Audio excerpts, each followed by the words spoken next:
దోచుకుందువటే నన్ను దోచుకుందువటే వన్నెల దొరసాని కన్నులలో దాచుకుందు నిన్నే నా స్వామి నిన్నే నా స్వామి.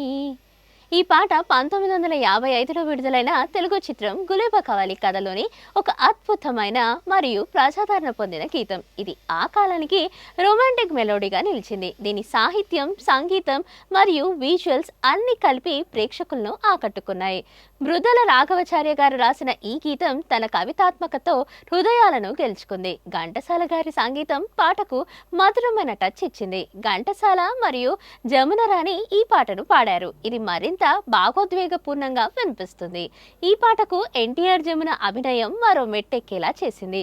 ఈ పాట సినిమాలో ఓ ముఖ్యమైన మలుపు వద్ద వస్తుంది. హీరో హీరోయిన్ మధ్య ప్రేమాభిమానాలను చూపించడానికి కథానాయికను వన్నెల దొరసానిగా పోల్చుతూ ఆమె అందం, సౌందర్యం మరియు చక్కదనాన్ని కీర్తిస్తూ కథానాయకుడు తన ప్రేమను వ్యక్తం చేస్తాడు. పాటలో ప్రేమికుల మధ్య ఉన్న స్వచ్ఛమైన ప్రేమను, ఆప్యాయతను హృదయానికి హత్తుకునేలా చక్కగా చూపించారు. నాటికి నేటికి ఎప్పటికీ క్లాసిక్ గా నిలిచిపోయిన ఈ పాటను ఈలపాట మాంత్రికుడు డాక్టర్ కొమరబోలు శివప్రసాద్ గారు ఈల రూపంలో పాడితే ఎలా ఉంటుందో తెలుసా? ఇదిగో ఇలానే ఉంటుంది.